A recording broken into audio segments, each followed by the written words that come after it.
And we are live. And I say we, but there's only me on this side of the portal. Hi there, Michael. Hi there, Paolo. And hi there, John. I'm going to give the stream a bit of time to pick up. How do you know that? How do you call it? Steam, so to speak. Before I'll actually start talking about the real topic. Oopa. But yeah. Let's see what you gotta say. I like the normies already forgot what football is. Oh, yeah, right. I hate the double choice Formula 1 and soccer. Well, I don't understand why Formula 1 can't go on though. I mean, everyone is sitting in a car. Is this better, by the way, Michael? I did turn down the sound some time ago. It should be alright, but... And I can always boost it like this. Listen and believe. Carpe carp. Kind of ludicrous.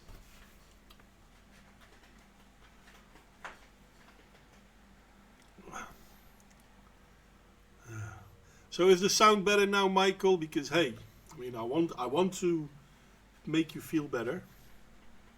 It's still the same. Now that is a problem.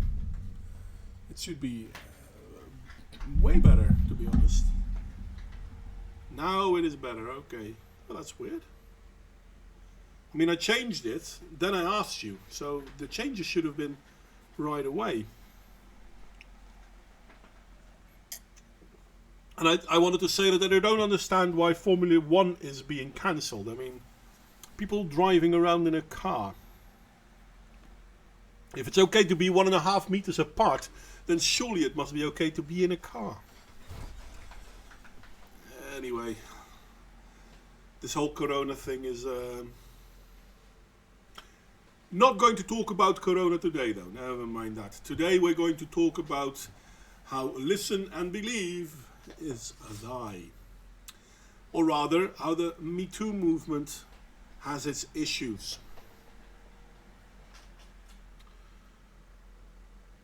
Yeah, and I understand what you're saying about the delay, Michael, but at the moment I asked you, I already had changed it. So the first thing I said with the boosted gain, so to speak, or at least that's what it should have been. But it seems that that doesn't work as fast as the other stuff, which doesn't make sense because it goes through the same program. And F1 is about the crowd. Well, they make the money with the crowd, that's for sure.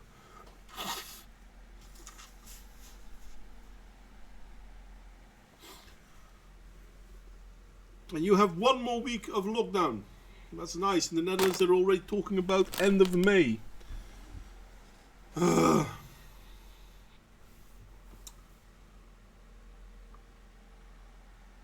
This Me Too movement, I wouldn't even rate them. Yeah, well, let's talk about the hashtag Me Too thingy. And what brought it on this time? Well, it must have been something important, didn't it? Okay, now, all of you by now must know the bullshit around politics in America. And how Joe Biden is the front runner for the Democrats. I wouldn't call him a front runner though, I would call him a front waddler, but there you have it. The last thing I heard is that Bernie Sanders already basically said, okay, you know what, I'm going to stand down and I'm going to let Joe Biden take lead. So it seems that Joe Biden now is for sure the front runner. Now I could have misheard that, and I haven't really looked into it a lot at the moment, so who knows, the news tomorrow may prove me wrong. And at the same time, there are some sexual allegation thingies with Joe Biden. And they are a little bit more serious than what happened with Trump when Trump ran for president. Now with Trump, obviously, he said grab them by the pussy is okay if you're rich because they will let you. Which is an empirical case studied evidential thingy, because there are too many videos out there of guys trying to pick up girls getting shot down, and then they step in their Lamborghini to want to drive away, and all of a sudden the women have an interest in them. And if you don't believe me, I'm sorry, you have to Google it. It's really there. It's quite annoying. But okay, fair enough. Then Joe Biden got people complaining about him, and I forgot the woman that seriously wants to complain. And then there is Alicia Milano, which is an American female actress, who is very much like, oh, this is rubbish. No, it can't be it. And I'm like, okay, maybe she's right. Maybe Joe didn't do anything wrong, and maybe he's just severely clumsy in his social behavior, which is, let's be honest, it is a possibility.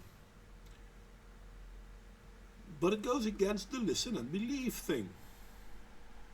And #MeToo was once a movement for victims to come forward and say, okay, you're not alone. And then the American media and the American actresses got a hold of it. Didn't I say Alicia? I thought I said Alicia, I'm sorry. But yeah, the Me Too thing. Then the American actresses and media got a hand on the French Me Too movement. And they kind of started the whole listen and believe bullshit on the Me Too thing. Which, by the way, in France, people were not happy about because they felt that it was being overtaken. And there was this Italian actress who became the face of the Me Too movement, which was especially funny because she had sex with a 17-year-old boy, which makes it statutory rape in the state she was in. But that shouldn't matter. Kavanaugh got attacked over #MeToo because a psychologist professor, I think she was a psychologist professor, argued that she got raped and she knows it's true and it's a fact and it happened 40 years ago and she can't remember anything, but she knows it's true and we had to believe that. But now someone comes forward with what is to be considered a reasonable claim. Still not proven, mind you, still not proven, but a reasonable claim. And we're not even to listen to that person. It's kind of like the Broderick case with Bill Clinton. Notice me senpai. Hey, chat of you. That's a long time ago that you were on this channel, mate. Talking years now. Anyway, let me see what this is.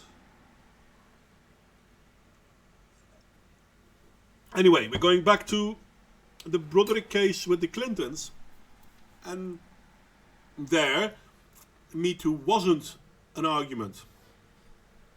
Which is interesting, because it seems that Milano is now doing the same thing as Clinton did, well, Hillary Clinton did, with the Broderick case.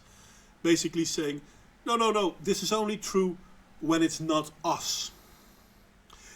And because of that, Rose McGowan, who's a few cards short of a full deck, let's be honest, but she called out Milano on that, basically saying, wait, listen, either listen and believe, and then to all, or are you telling me that listen and believe isn't true? Now, obviously, she didn't do it and as finer words as I used, and it didn't come a big deal because the media is totally ignoring it, which is always fun. But it is funny. And why is it funny? Well, it's funny not so much because it happens. It's funny because of the damage that it actually causes. What's the damage when it happens? Okay, this is a very old story. So I have to tell you a little bit about my past. When I was younger, so much younger than today, I worked as a receptionist at a healthcare company. A receptionist sounds wrong, but okay, this was a youth mental health company. And we noticed that whenever there was a high-profile rape case, we didn't get as many victims of rape. It's not like you get hundreds per month or anything like that. You get one, two per month. But when there was a high-profile rape case, we wouldn't get any. And if that high-profile rape case was over, it would still take a few months before people came. And usually, that high-profile case was proven to be fake. And hi there, toxic. And green outdoors, welcome mate. But very often those high profile cases were proven to be fake. And we noticed, and even after, when we finally got people to talk. Now I wasn't a health professional at the time, so they didn't talk to me. But we did talk as a team with each other about certain things that were happening, so that me as a receptionist know a little bit what's going on. Obviously I hadn't had the information per client, but I did get the broad reasoning why people didn't come forward or had to say, okay, maybe tomorrow, stuff like that. One of the main reasons why we didn't get more requests for aid on rape cases and whatnot during high-profile rape cases is because those high-profile cases are often so ludicrous, that people didn't believe them. And real victims didn't want to come forward because they were actually afraid that, well, I mean, what the other people are talking about isn't real, but what I'm talking about is real, but I might not be believed. And this is something that actually happened a lot. So what we're seeing is the more high-profile cases there are, the more they are proven to be wrong, the more real victims have a reason to say, oh, damn it, I can't go anywhere because I won't be believed anyway. And no, we're not talking about the Johnny Depp thingy, though John did bring that up when we talked pre-stream, because I forgot her name, but she also tried to push the whole thing on Johnny Depp, like, okay, no one is going to believe you. And then, once again, it's proven that the system is being gamed, so to speak.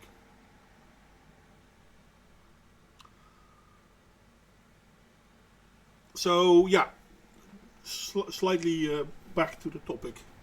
So, yeah, what happened to Johnny Depp and his wife, girlfriend, whatever, Amber Heard.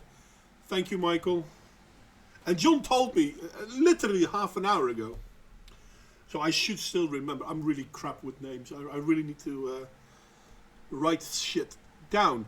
But the funny thing is, and this is something that has been proven so many a time before.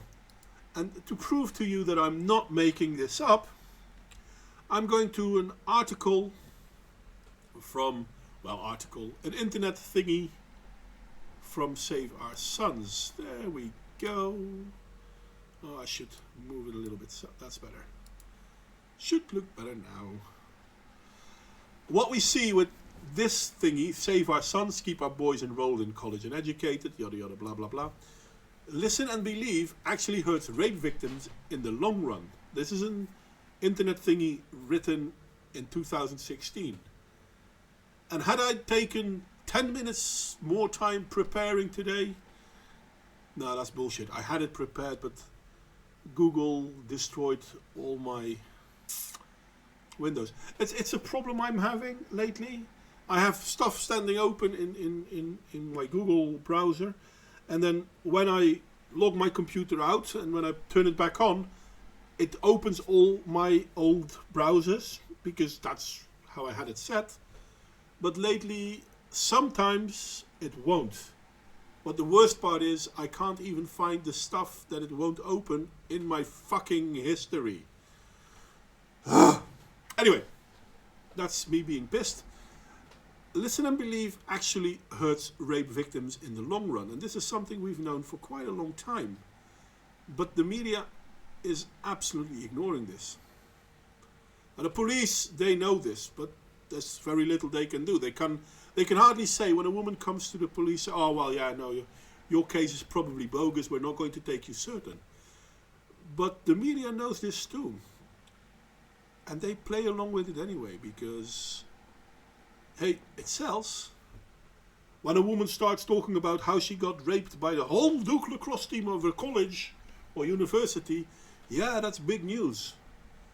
When a few months later it comes out that the woman wasn't even in the same city as that Duke lacrosse team, yeah, well.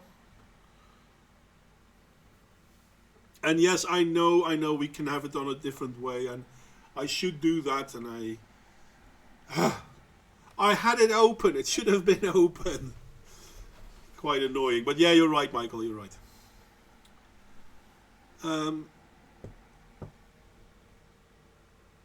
The burden falls on them to investigate and verify those accusations, which is true for the police and the media. But the media simply doesn't care. And if you promote enough false accusations, I'm just reading what they say, or questionable accusation, as many on college campuses are turning out to be, then people start believing anything they read or hear. So yeah, women tend not to come forward when they're actually victims, because they don't believe half of the other ones that are out there, at least, and they know they're not serious. Mind you, most women aren't feminists. The 1 in 5, the 1 in 4 bullshit thingy about women being raped on university comes from feminists, not from women. It's a slight distinction, but it's still there. And unfortunately, it's the feminists that are actually silencing the women. Now, this is true, for example, if we go back to the Joe Biden case, where Alicia Milano is talking about how we shouldn't take the people coming forward serious, but at the same time, Rosa McGowan says, no, we should believe all women. Well, after all, Joe Biden is a man, isn't he? And the chance is that they are both wrong, but the chance is they're both right. Now, there's always a chance that one of them is right and one of them is wrong, don't get me wrong. But what if they are both wrong? Okay, Alicia Milano says we shouldn't believe the woman that came forward, even though she actually got raped, which means that a victim gets marginalized by another woman. Fair enough.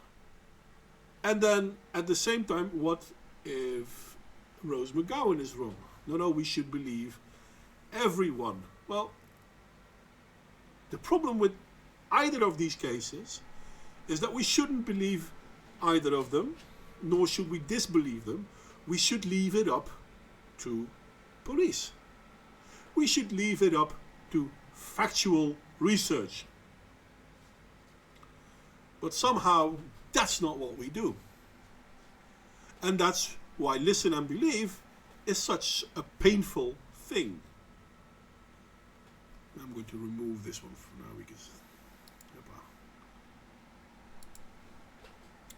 the downside of you have to be the downside of you have to believe is you take away the responsibility, both from the victim and from anyone around the victim.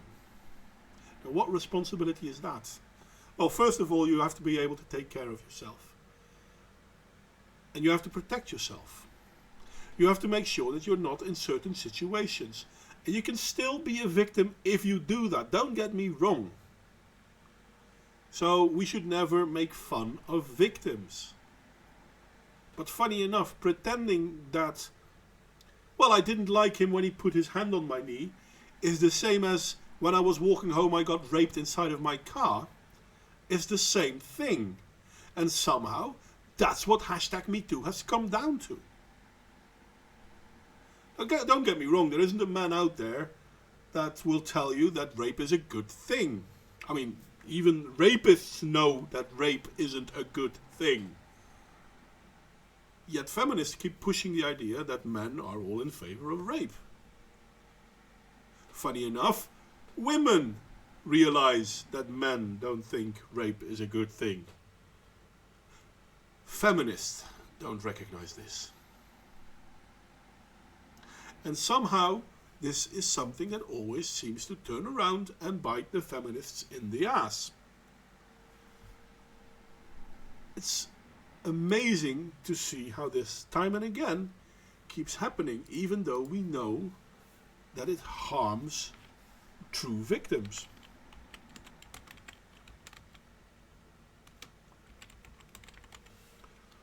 The problem is people remaining in the victim mentality indefinitely.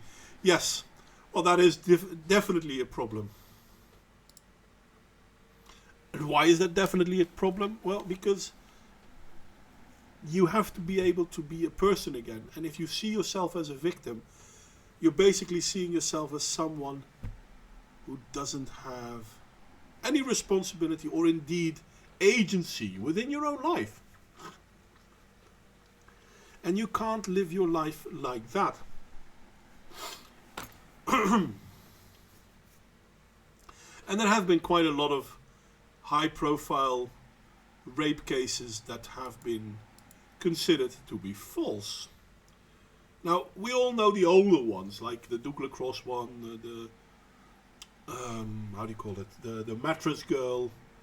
Hell, the mattress girl, I mean, there was even proof that the girl tried to re-establish sexual relationship with the person after the alleged incident. And still she claimed rape. It doesn't make sense.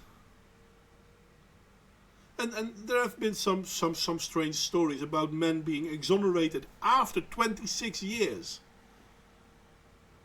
They've been in prison for 26 years. And then after 26 years, the victim basically says, yeah, no, that didn't happen. That never happened. But I was unhappy with something.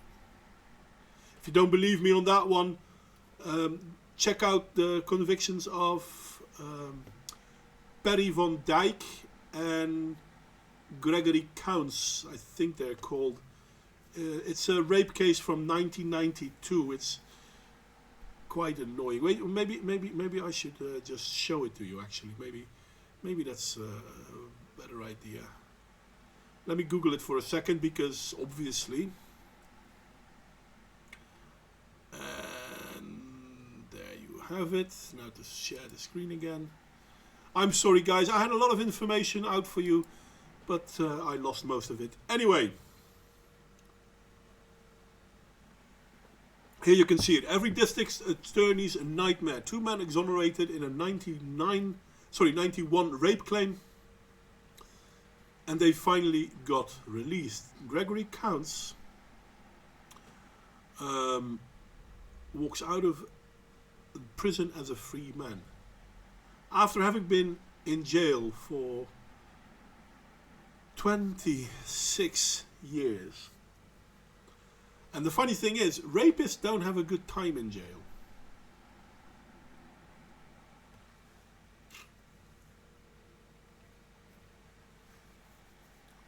And basically one could say that the Solkowitz case, indeed, she was rather aggressive in the sex. That's why the guy blew her off. And that's why she claimed rape. And all the facts of the case are known, and still she's being pushed by the media as mattress girl and as a victim. But yeah. And then you have this. And okay, this is just one of the many cases. And I won't say it's millions of cases or hundreds of cases. But how many cases where the woman doesn't come out eventually to say this didn't happen? So there is a real problem in this. And real victims recognize this. Real victims are reluctant to come forward. Because, you know what? What if people don't believe me? Yeah, I'll link the article in the text below so that you can check it out later yourself if you want to. Or not. You don't have to. But women's, no, don't lie, don't blah, blah, blah. Yeah, the thing is, and this is why I keep saying there's a difference between women and feminists. Now, I forgot the name of the oh yeah, right. I'm looking at it again. If we remember Blasey Ford was the one that accused Brett Kavanaugh, and she is a professor of psychology. Out of all of the stupidity you want to have, she is a professor of psychology. She professionally should know how unreliable a human's memory is.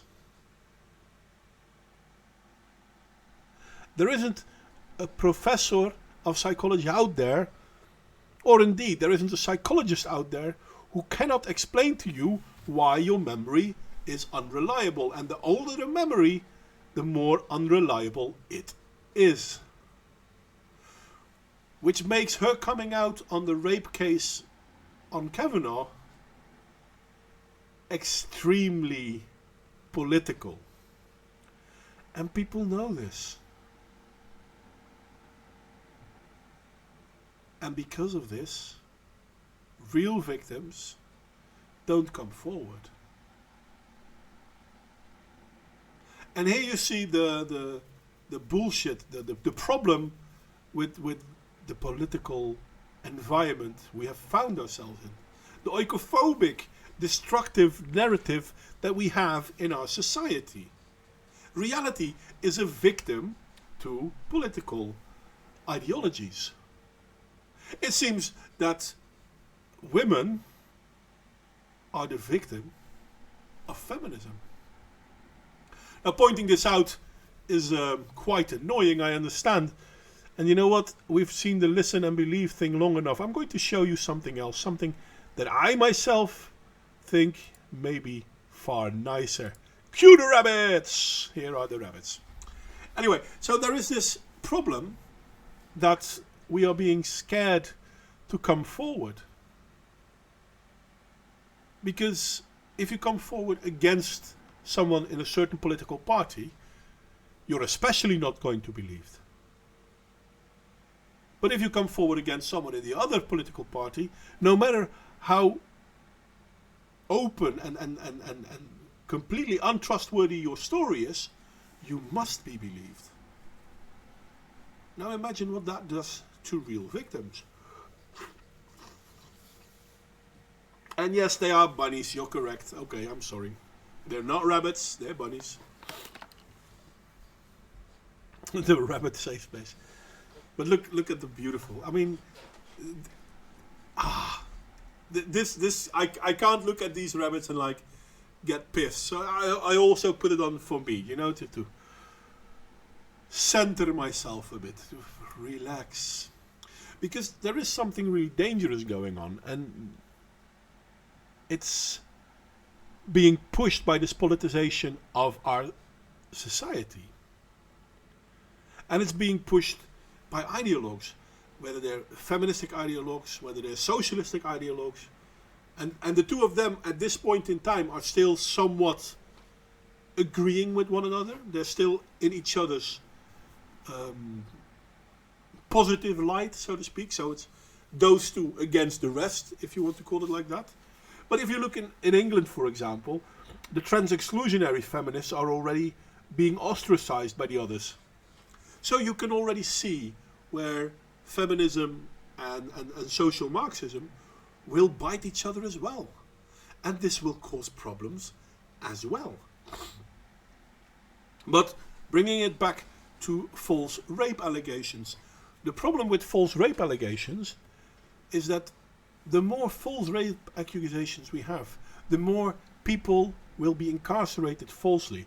And trust you me, a man gets way more punishment for a rape when proven, or when assumed than a woman if proven. Females that are proven rapists don't get nearly as much sentencing as men do. Well, you can say that's good, you can say that's bad. The reality of the thing is that it's true. And these are things that will eventually damage the whole system. Because you can't have second-rate citizens in a society. And at this point in time in our society, the second-rate citizens aren't women, but men. And in some cases, certain groups of men are even worse off than other groups of men. And somehow, the social Marxists, the postmodernists, the feminists, they all think that that's a good thing. But it destroys our society. Not just for men, mind you, not just for men, but for women too. Because who can women turn to once they keep pushing certain lies so often that there isn't a person out there who's willing to believe them? Now, I was talking about, what's her face? Blazy Fort a moment ago. So let me bring that one in for a second. Bye bye, rabbits. And there is that. And then we should transition. Oh, look at that rabbit. There we go. Bye, rabbit. Are false allegations of rape or attempted rape common? Well, people will tell you they're not. But why do we tell people they are not common? Because we don't want to make people believe they are common. Unfortunately, I mean, why would anyone delay reporting rape or attempted rape unless some people claim the accusation is false and only meant to hurt a particular person? This is kind of funny because this is from Psychology Today. But here they try to explain that it is possible that all of a sudden you start remembering. Who's telling the truth? I'm not going to do the whole article. I'm going to see real fast if I can find what I wanted to say. I think it's this one. Even strong advocates for rape victims admit that false accusations sometimes occur. The real debate is regarding the frequency of these false claims. Some suggest that only 2% of rape accusations are false, a rape that is similar to that of non-sex offences, while others state that the rate is higher, up to 8%, or even up to 40%. I'm not going to do the rest of the article. It's very interesting, don't get me wrong. But fact of the matter is, we can't really tell you how many rape accusations are false. Not because it's not important to know. It is. One would really like to know the real number. But because we can't research it. Why can't we research it? Because it's going to be blocked on every path. The police won't help with investigations like that because it goes against the Duluth model. The Duluth model says if a woman cries wolf, the man must have done it. But because of that, we are basically splitting up our society. Well, yeah, that's true. But it's not the police's fault because, okay, then we look at academia. Is academia going to research how many rape cases are based on false accusations? Well, no, they're not going to do that either. And they're going to say, well, it's very difficult to do because all we can say is whether someone got convicted or not. And if someone isn't convicted, does that then automatically make the accusation false? Which is a fair point, because the answer to that obviously is no. I mean, you can be a real victim whilst the perpetrator doesn't get convicted. Theoretically speaking, that is absolutely true. But if we look at, for example, the case that I started talking about, the Duke-Lacrosse one, we know that the woman claimed something happened on a certain period of time, on a certain day. And we know that that person and the Duke-Lacrosse team on that very particular day weren't even in the same city.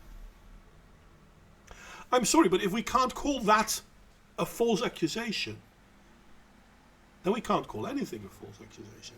And with that, we are creating sort of a self-fulfilling prophecy, but in a negative way. And this is why we don't have research in how many cases are false. Which is damaging. The rabbit safe space. It is almost Easter, so but hey, listen, Easter is of my culture, so I'm not culturally appropriating. It is mine. Isn't that the laughter is indelible in the hippocampus, lady? I can't remember that. I'm sorry. I'm sorry, Green Badger. I can't, for the life of me, remember that. Oh, damn it, wrong buttons. I keep pushing the wrong buttons. I'm a little bit peeved because I had a lot of information set ready. And, well, I already told you guys that. So, yeah.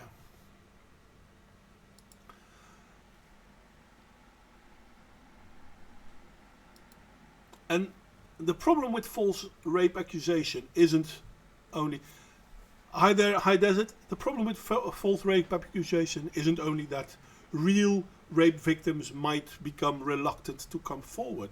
But another major problem with false rape accusations is that the victims of false accusations, even if it is proven that the accusation was false, the victims of these false rape accusations have their life more or less destroyed as well. And it's something that will always hang over them. And at no point in time will these men be truly cleared of suspicion. Can you imagine that? That there have been universities in America where they basically told people to put someone on Article 9, I think it's called, that kids are being kicked out of university because of Article 9, even though it's proven that they did nothing wrong. But the mere accusation was enough for them to put Article 9 on them. How is that fair? So we know that with false rape accusation, rape victims suffer and men suffer. All because of the narrative of the postmodernist and the feminist.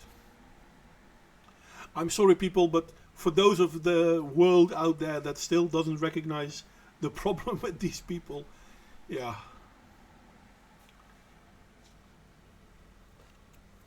Okay, that's from a Senate hearing. Okay.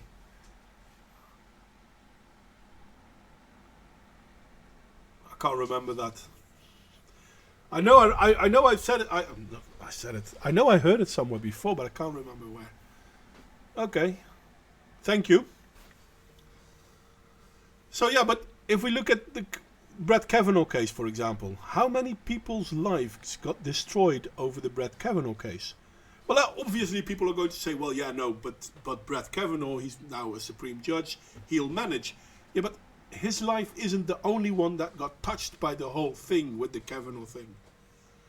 How many people have lost jobs over the Brett Kavanaugh case? People have lost their social standings because they agreed with Brett Kavanaugh. And stuff like that basically shows once again that our society is in dire peril because we start with the whole listen and believe thing. Reality, again, is a victim when it comes to these foul-mouthed monsters. Like feminists, like the postmodernists, like the social Marxist. And in the end, it's not just women that are the victim. Men obviously are the victim. Well, actually they're the first victim. And women, rape victims, are the second victim. I really remember back in the days whenever there was a YouTuber that came out saying, oh yeah, I'm a feminist. The standard saying was, okay, so now the clock starts counting on how long it takes before the first rape accusation against this person becomes a thing. And this is a thing. What's his name? Gad Saad, evolutionary psychologist. He even had a whole theory on it. The what was it? Sneaky fucker syndrome. And yes, he called it sneaky fuckers. Which basically means that they are trying to fly under people's radar, do the bad thing, and then fly away again. Oh. Now that's something I should have. Anyway, this is something we see time and again. But real victims are the victim of the new #MeToo movement. Of the listen and believe movement. Of feminists. It makes at least me wonder, I don't know about the rest of the world, but it makes me wonder why people feel that they should listen to what feminists have to say. Because in the end, it only hurts them. Anyway, I think I've said all I wanted to say on the topic. Are there any questions? Or do you guys want to talk about Corona once again? I so had enough of Corona, to be honest. But there you go.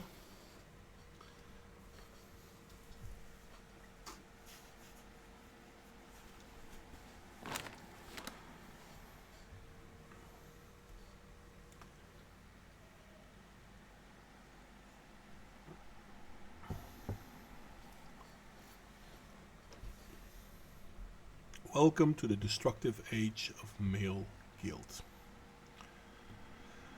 Yeah. Okay, I'm not seeing anyone saying anything. So I think I'll call it quits for tonight then. I had more information, but I can't find it. Howdy, howdy, howdy. The desert. Oh, that's probably as a response to toxic. Feminists are now claiming Corona raped them. Well, you don't want to go where feminists claim with Corona.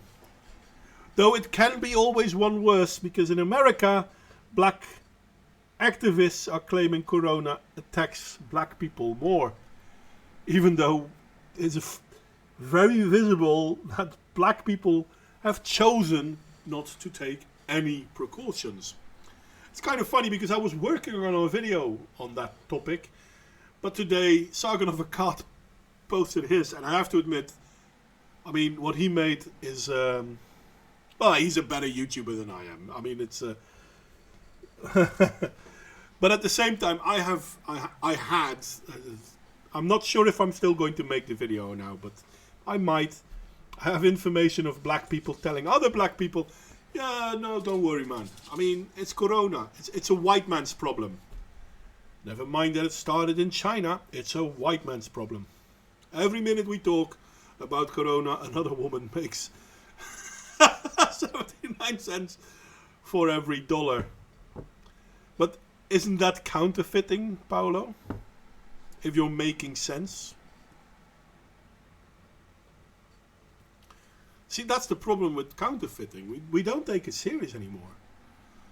I mean, once again, there was this this cartoon. Every woman makes 80 cents of what a man makes, and the only real answer one should have then is, why the hell does that woman make 80 cents of his money? But obviously that's not what they meant.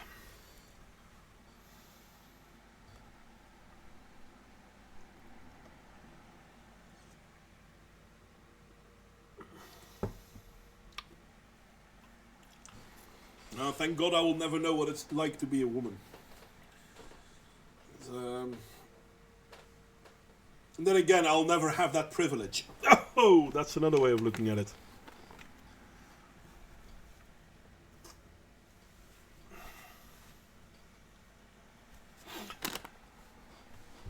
Anyway, guys, I think this is where I'm going to call the stream quits. I'm sorry that it's a fast one.